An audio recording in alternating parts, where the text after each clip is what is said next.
Le jeune lutteur sarregueminois Seyfoulay Taef, témoin du séisme en Turquie. Parti pour un tournoi avec l'équipe de France U20, il était hébergé proche de l'épicentre dans un hôtel qui s'est effondré après que la délégation française l'a évacué. 12 élèves du lycée Simon-Lazare vont s'envoler vers le Maroc. L'établissement sarregueminois a tissé un lien fort avec Latifa Ibn Ziaten, dont le fils a été assassiné par Mohamed Merah. Leur voyage scolaire sera assorti d'une action caritative envers les jeunes Marocains. Touché par cette initiative, le consul général du Maroc est venu rendre visite aux lycéens. Des binômes écoliers-étudiants pour lutter contre les inégalités. Depuis 10 ans, la FEV, implantée à Metz-Nord, propose à des étudiants de s'engager en accompagnant bénévolement un enfant issu de quartiers prioritaires de la ville. Cette année, 250 binômes sont constitués en Moselle. Le flamenco, danse d'émotion, connue au niveau international, la compagnie flamenca Manolo Punto a fait étape au Casino des Faïenceries dans le cadre de la saison culturelle de Sarreguemines. L'occasion de découvrir un danseur, ses musiciens et ses chanteurs. Bienvenue sur Mosaïque Cristal. Aujourd'hui, on va aussi plonger dans l'histoire et plus particulièrement dans un pan méconnu de l'histoire religieuse, l'Église catholique pendant la Révolution française. Vous découvrirez les répercussions de la prise de la Bastille dans les paroisses du secteur. Mais on commence avec un présent aux accents de tragédie. Ils ont vécu au cœur du drame en Turquie. Les jeunes lutteurs de l'équipe de France, ainsi que toutes les autres délégations, ont subi le tremblement de terre d'une magnitude de 7,7. Ils étaient venus pour une compétition internationale U20 à Kahramanmaraş, ville d'un peu plus d'1 million d'habitants, située tout près de l'épicentre du séisme. La moitié de la ville est réduite en poussière. Les hôtels où étaient hébergées les délégations françaises et turques se sont effondrés. L'équipe de France s'en est sortie, mais on déplore 7 décès chez les lutteurs turcs. Seyfoulay Taef, jeune licencié de 18 ans du club de lutte de Sarreguemines, était sur place. Il a d'ailleurs remporté une médaille d'or en lutte libre. Mais le séisme a été traumatisant. Voici son témoignage. Moi, je me suis endormi vers 1h, 2h du mat. Les autres aussi, à peu près la même chose. Après, vers 3-4 heures, ça commence à trembler. Ça commence à trembler vraiment sévèrement. Les murs, fissures, tout, les fenêtres commencent à se casser. C'était vraiment... Au début, on ne réalisait pas c'était quoi. Après, on a su que c'était un tremblement de terre, mais quand on était en bas, on a su que c'était un tremblement de terre. Au début, on ne savait pas c'était quoi. Parce qu'on était en plein sommeil, on se réveille comme ça, sous le choc, en panique. Et... En fait, juste devant nous, il y avait juste une route qui séparait les deux bâtiments. Il y avait un bâtiment de 9 étages, il s'est complètement écroulé. Il y avait des cris, des pleurs, des... C'était vraiment traumatisant, on peut dire. Ouais, il y avait plein de bâtiments comme ça qui s'étaient écroulés, effondrés, des ruines. C'était... Les canalisations aussi sont inondées complètement. Les routes étaient complètement remplies d'eau. Et l'hôtel aussi, l'accueil était rempli d'eau. Du coup, on ne pouvait pas récupérer nos affaires, on ne pouvait rien faire, on pouvait juste attendre que le jour il se lève. C'était pendant la nuit, on ne voyait rien. Mais voilà, on a réussi à garder le calme, le sang-froid. J'étais choqué. On pouvait rien faire, on pouvait juste attendre. On savait même pas on pouvait faire quoi plus tard, comment rentrer, parce que le vol il était annulé. J'aimerais pas revivre ça, mais ouais, on a eu beaucoup de chance, vraiment beaucoup de chance. Le voyage il était vraiment très très dur, on peut le dire, les bouchons, les routes. Les routes c'était vraiment complètement fissuré, il y avait même des bosses sur les routes. En tout cas, la route était vraiment très dure jusqu'à Adana et on a réussi à garder le calme. On est arrivé là-bas, on a mangé tranquillement, on s'est reposé un peu. On a pris directement un deuxième bus pour aller à Ankara. Je ne me rends pas compte que ce qu'on a vécu, c'était vraiment un truc de fou. Parce que je pensais pas qu'au début, on regardait sur internet, il y avait 15 morts au début, le bilan c'était 15 morts. De heure en heure, il y en a, le chiffre il augmente, 400, 500, 600, 1000, 2000. Je vais reprendre les entraînements parce que mentalement ça va, je suis pas très fragile, on va dire, dans la tête, je suis quand même résistant. Ouais, ça va, j'ai pas perdu la tête, je suis bien encore. Mais pour revoir les images, c'est dur quand même, mais ça va. Complètement, le tournoi, j'avais complètement oublié après tout ça. Et ouais, le séisme prend le dessus quand même. Le nombre de morts et de blessés ne cesse d'augmenter et il reste de moins en moins d'espoir de retrouver encore des survivants sous les décombres. Focus maintenant sur une initiative remarquée à Sarreguemines. 12 élèves du lycée professionnel Simon Lazare vont effectuer un voyage solidaire d'une semaine au Maroc. Pour témoigner de l'importance que revêt cet événement, le consul général du Royaume du Maroc en personne s'est déplacé dans la cité faïencière pour échanger avec eux. Reportage de Guillaume Dumonteil. Un lien récent et puissant. Le 15 novembre dernier, Latifa Ibn Ziaten est venue présenter aux élèves de terminale du lycée Simon Lazare son parcours. Née au Maroc et arrivée en France à l'âge de 17 ans, cette femme courageuse a eu la douleur de perdre son fils le 11 mars 2012, assassiné par Mohamed Merah. Lors de son passage à Sarreguemines, élèves et professeurs ont été marqués par son discours de paix et de fraternité. Depuis, une relation forte s'est établie au point que Latifa Ibn Ziaten a demandé à des professeurs de participer à l'hommage qui sera rendu à son fils dans la ville marocaine de Mdik où il est enterré. Malgré un calendrier serré, 12 élèves et les professeurs se rendront bien de l'autre côté de la Méditerranée du 7 au 14 mars prochain et ils ne viendront pas les mains vides. Cet échange se traduit par l'envoi d'ordinateurs que l'établissement a donné à titre gracieux à l'association, mais aussi des jouets qui ont été envoyés à l'association et enfin des fournitures scolaires qui seront amenées par avion à Mdik. Informé de cette initiative, le consul général du Maroc à Strasbourg s'est déplacé hier à Sarreguemines pour échanger avec les élèves. Au niveau de cette catégorie d'âge, c'est très important qu'ils partent eux-mêmes et voir de visu le pays, le continent africain et échanger avec des jeunes de leur âge. Ça nous permet de part et d'autre d'avoir des ambassadeurs de part et d'autre, comme j'ai dit, dans les deux continents, qui parleront dans un discours réel parce qu'ils étaient sur place, ils connaissent bien et dépasser un peu les stéréotypes et les clichés. Ce voyage scolaire solidaire a un coût, plus de 9 000 €, et le lycée professionnel Simon Lazare est à la recherche de soutien financier. Continental et la compagnie aérienne Transavia font déjà partie des partenaires. Si des particuliers ou d'autres entreprises veulent aussi apporter leur aide, qu'ils n'hésitent pas à se mettre en lien avec l'établissement. Depuis 10 ans maintenant, la FEV, implantée à Metz-Nord, lutte contre les inégalités.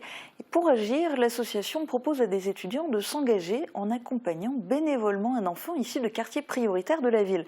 Cette année, 250 binômes sont constitués en Moselle.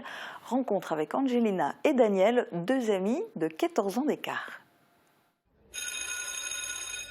Tous les jeudis, c'est Angelina qui vient chercher Daniel à l'école. Et comme toujours, l'étudiante est bien accueillie. Depuis l'année dernière, ces deux amis de 14 ans d'écart partagent un bout de chemin. Au programme aujourd'hui, après quelques bêtises, dessins et pâte à modeler. Alors, on prépare le matériel. Des pinceaux un peu style peinture. Ok, on les prend. On les prend. Quoi d'autre? Moi, ça m'a l'air pas mal. Pour jouer. Mais l'activité qu'a préféré faire Daniel depuis leur rencontre, c'est le marché de Noël. Le marché de Noël, oui. Oui. Ça m'a beaucoup plu l'année dernière. Tu te souviens des photos qu'on avait fait au marché à la République? Oui, à la République, oui aussi.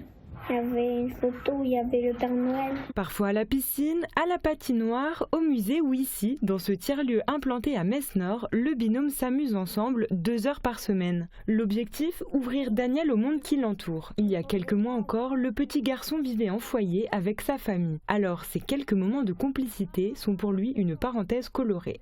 Quand on s'est rencontrés pour la première fois, je lui ai demandé les activités qu'il aurait envie de faire. Il m'a répondu qu'il aimerait bien aller en forêt parce qu'il n'en avait jamais vu, il n'avait jamais été en forêt. Et donc on a été au niveau du Solcy, se balader. Et il a juste adoré. Et il m'a redemandé si c'était possible d'y retourner. On a fait une activité chasse aux œufs de Pâques là-bas. C'est l'occasion pour moi de lui faire découvrir plein de choses. Mais de son côté, il m'en fait découvrir aussi beaucoup. Notamment des spécialités culinaires d'Albanie offertes par sa maman avec laquelle l'étudiante est devenue proche. Comme Angelina et Daniel, 250 autres binômes sont constitués en Moselle grâce à la FEV. Les étudiants bénévoles sont recrutés à l'université pour accompagner un enfant de quartier prioritaire de la ville. Il y a à la fois des étudiants qui viennent eux-mêmes de ces quartiers populaires et du coup qui ont réussi à faire des études supérieures ou qui sont en études actuellement, qui vont accompagner les enfants. Et parfois, c'est des étudiants qui viennent de milieux sociaux plus favorisés et du coup, c'est la première fois pour eux qu'ils rencontrent des enfants qui viennent de milieux défavorisés et qui vont leur apporter un petit peu cette ambition et ce soutien au quotidien. On les encourage à sortir, mais on leur conseille aussi de ne pas faire beaucoup d'activités payantes, dans le sens où le mentorat n'est pas amené à durer pendant de longues années. Et l'idée, c'est que les parents puissent reproduire ces activités-là et que ça ne leur coûte pas trop cher parce qu'ils ont des budgets assez serrés. Et l'association cherche encore une dizaine de bénévoles prêts à s'engager pour lutter contre les inégalités avec le sourire. Tu fais un sourire avec ton chat ? Et maintenant, je vous propose de vous évader à travers cette danse espagnole bien connue, le flamenco. Mardi soir, la compagnie flamenca Manolo Punto était programmée dans le cadre de la saison culturelle de Sarreguemines. À travers le flamenco, elle a fait ressentir de nombreuses émotions au public. Reportage.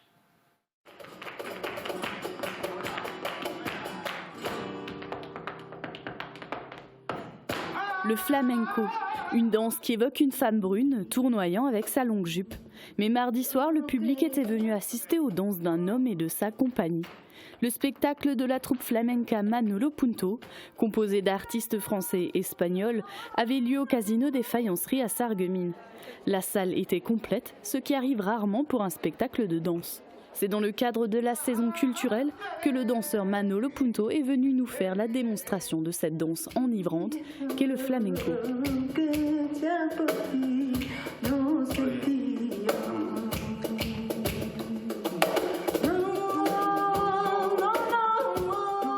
Il était accompagné de Sabrina Romero, d'Alberto Garcia, de Melchior Campos et de Cristobal Corbel.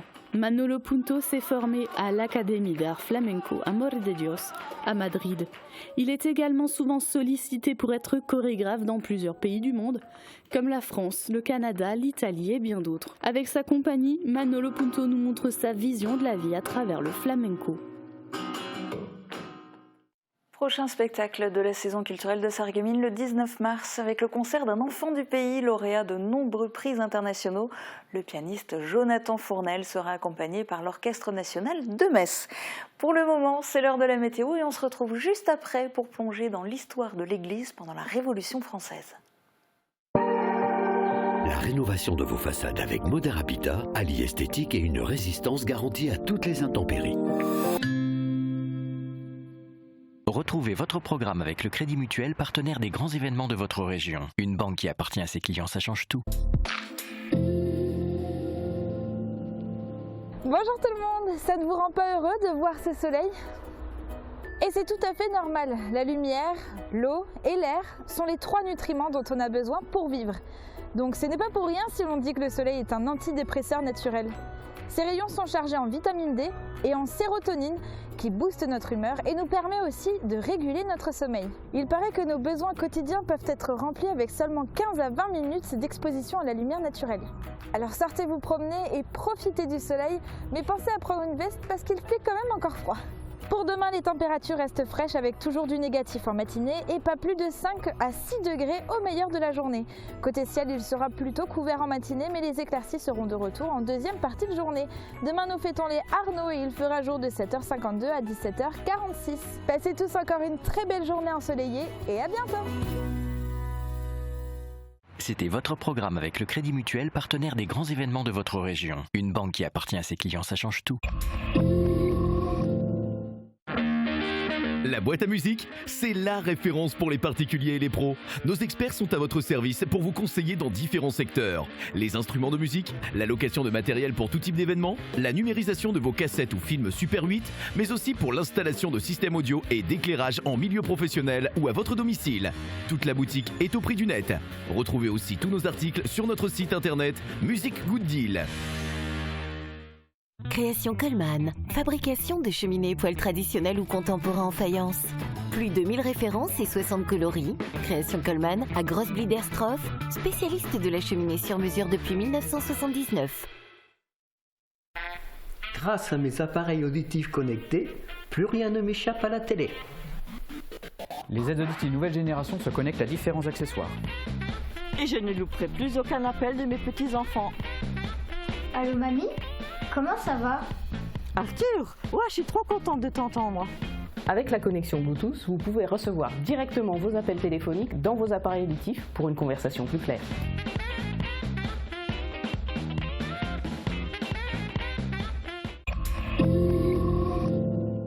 Ce dimanche à 14h30 sur Mosaïque Cristal, les joueurs du FC Auvergne Moderne accueilleront le Sarreguemines Football Club.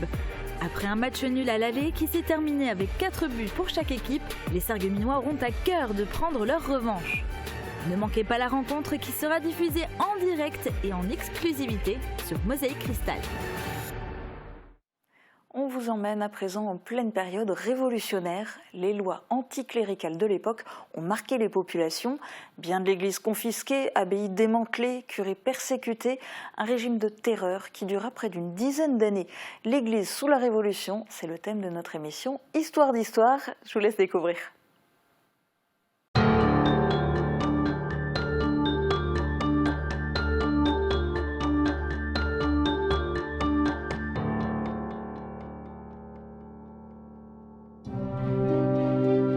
Le 14 juillet 1789, la prise de la Bastille marque le début de la Révolution française. Bien loin de Paris, nos contrées seront marquées par ces événements et ce qui en découlera. L'Église fera partie des premières cibles des nouvelles lois révolutionnaires.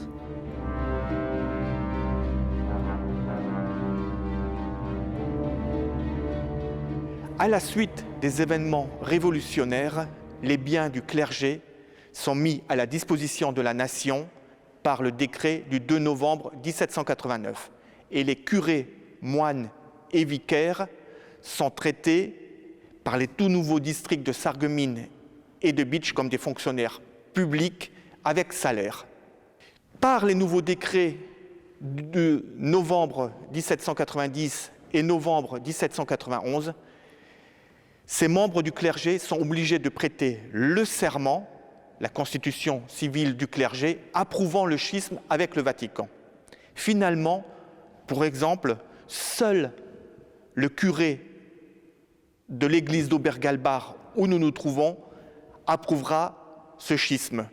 Beaucoup d'autres émigreront en Allemagne. Certains seront guillotinés, tel le curé de Hambach. D'autres même seront déportés, tel un moine de l'abbaye de Sturzelbronn.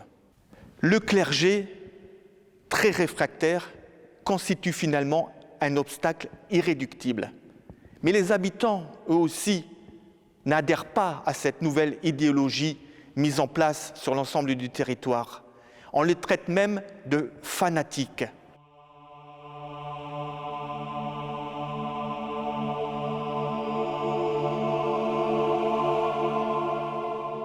« 1789, c'est vraiment une triste date pour Sturzelbronn. C'est la fin. Et quelque part, la fin ressemble au début aussi, parce qu'on a 12 moines et un abbé qui vont venir fonder Sturzelbronn en 1135.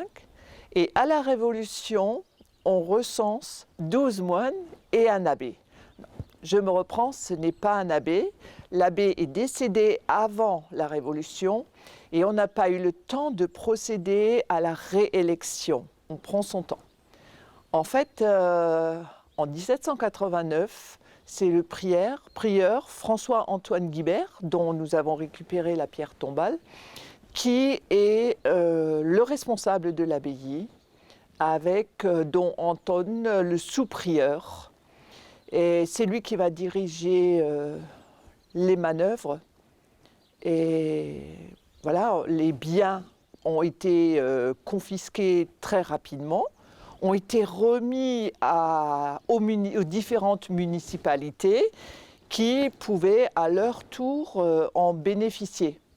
Le mobilier, par exemple, on en a profité pour rééquiper les églises. le confessionnal, un hôtel à Lutzwiller, la chaire, voilà. Et plus difficile après, c'était les bâtiments. Donc pour les bâtiments, on a fait des lots et ils ont été vendus aux enchères, c'était relativement tard, c'était déjà 1798. Et là, ce sont des bourgeois de Sarreguemines et de Metz qui ont fait l'acquisition et qui se sont hâtés de déconstruire. Et donc la municipalité a dans un premier temps voté pour la conservation de la grande abbatiale qui faisait quand même 53 mètres. Et il n'y a que dans un deuxième temps, pour des raisons économiques, qu'on a opté pour l'église qu'on appelle la chapelle des étrangers, la chapelle des visiteurs, pour la transformer en église paroissiale. Alors pour Sturzelbronn actuel, nous avons un clocher qui n'était pas utile à l'époque des moines puisqu'on n'avait pas de vocation pastorale, on avait un petit clocheton. Et nous trouvons là la porte intérieure de notre église paroissiale, c'était la porte de l'église avant la Révolution. Après la mort de Louis XVI, la France n'a plus de roi, mais il y a toujours un roi dans le cœur des cisterciens. Le Christ roi règne sur la France.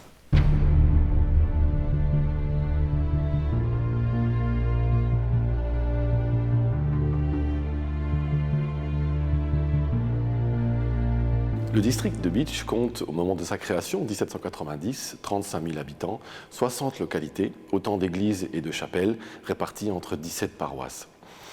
Face au changement annoncé par la Révolution, les ecclésiastiques qui exercent leur ministère vont de façon majoritaire adopter des positions hostiles. L'un d'entre eux va pourtant se distinguer. Il s'agit du curé d'Obergeilbach, la paroisse à l'extrémité ouest du district de Bitche. Jean-Pierre Schmitt, c'est le nom du curé, se montre relativement favorable aux idées de réforme de la Révolution, ce qui lui vaut, dans un premier temps, d'être nommé électeur à l'Assemblée qui désignera les administrateurs du district. Il sera ensuite administrateur lui-même et finalement président du Conseil général du district de Bitche. Ses convictions vacillent pourtant lors du décret de la constitution civile du clergé en juillet 1790 et surtout lorsqu'il est contraint d'y prêter serment. Il s'exécute pourtant en 1791, malgré ses précédentes déclarations et surtout la condamnation du pape, et il devient donc l'unique jureur ou prêtre constitutionnel du district de Bitche. L'histoire du curé d'Obergeilbach ne s'arrête pas là, la Révolution se poursuit. En avril 1792 éclate la guerre et la France tombe dans un régime de terreur dans lequel les ecclésiastiques sont persécutés. Les Prussiens font une percée dans le territoire français au nord de Bitche, menaçant directement la forteresse, qu'ils tentent vainement de prendre d'assaut dans la nuit du 16 au 17 novembre. Dans leur retraite, les Prussiens emmènent une quarantaine d'otages, des notables, parmi lesquels un certain Jean-Pierre Schmitt, administrateur du district de Bitche. Le curé d'Obergeilbach ne réapparaîtra jamais, ce qui le sauvera de la guillotine, car il faisait aussi partie de la liste des administrateurs du district de Bitche qui devaient être condamnés pour avoir voté une motion en faveur du roi suite à l'attaque du palais des Tuileries.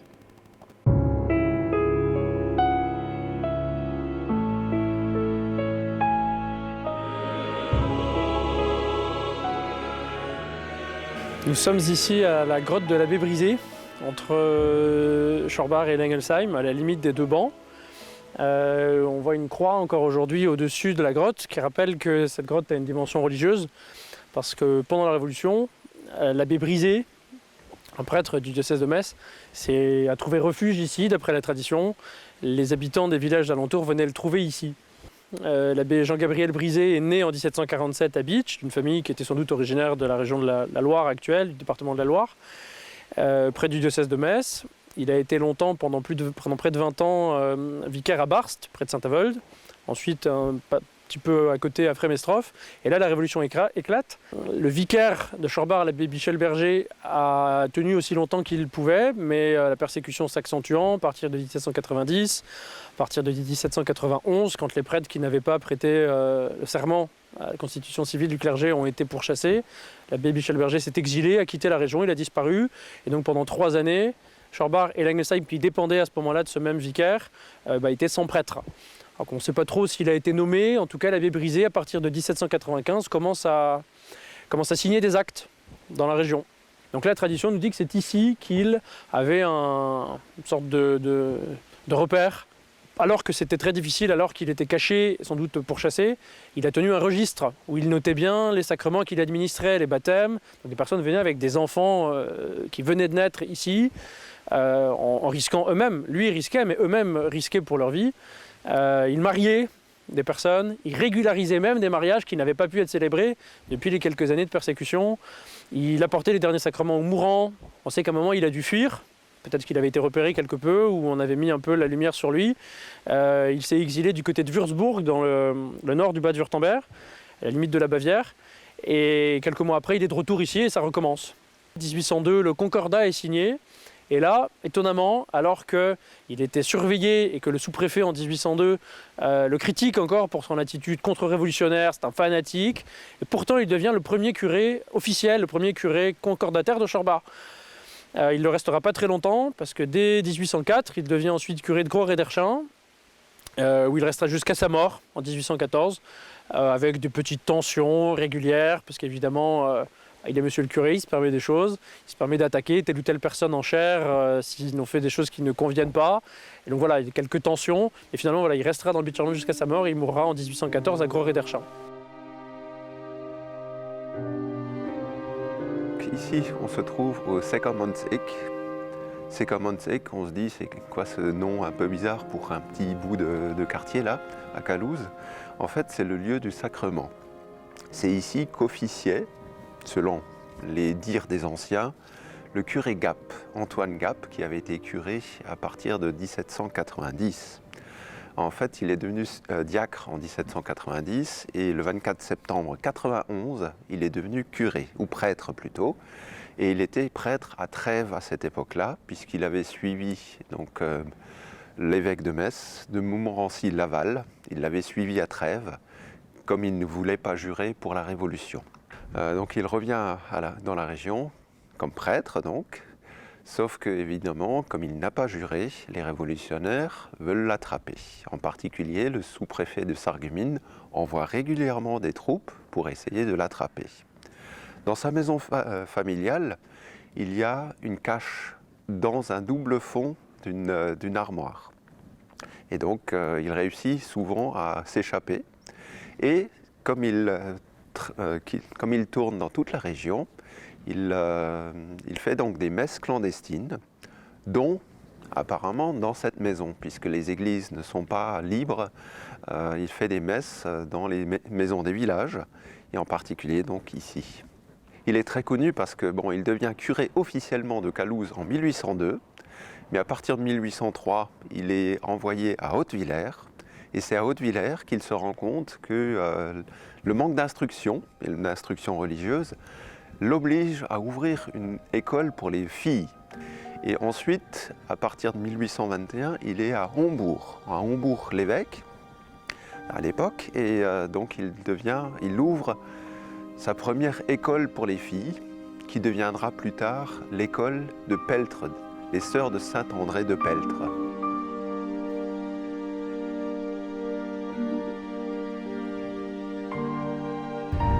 Pierre-Michel Uric, descendant d'une ancienne famille bourgeoise de Bitche, est administrateur à Rimelin pour aider le vieux curé Jean-Guillaume Thomé.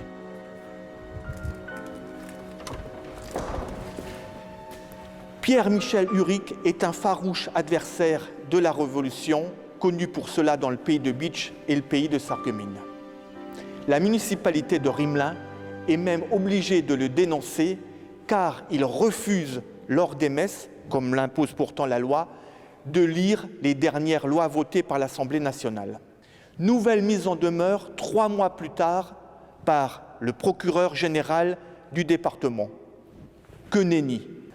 Au contraire, par 2 fois, dans cette église de Rimelin, il appelle ses paroissiens à souhaiter le retour de l'Ancien Régime en priant le bon Dieu et la Très Sainte Vierge. Naturellement, le curé et son administrateur refusent de prêter le serment. Mais sur place, la pression politique devient tellement forte que le 21 et 22 mai 1791, il part du presbytère avec une charrette portant ses meubles et quelques effets. Il s'enfuit en Allemagne toute proche. Mais 6 jours plus tard, la paroisse est en effervescence. La municipalité, ne réussissant pas à rétablir l'ordre, sollicite le commandant de la brigade de gendarmerie de Bitche pour obtenir le détachement de 25 militaires sur place.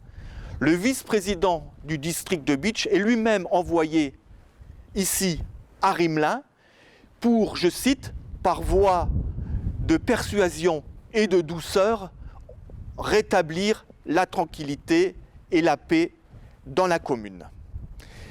Les gendarmes ne pouvant pas rester éternellement sur place, puisqu'il y a d'autres problèmes dans tout le pays de Bitche et de Sarreguemines, avec ces fameux fanatiques, le curé et son administrateur reviennent d'Allemagne sur le site. Amnistié en septembre 1791, il est encore tranquille sur place, il se fait moins remarquer. Mais changement de politique au niveau du territoire, il est contraint finalement de partir définitivement en 1792.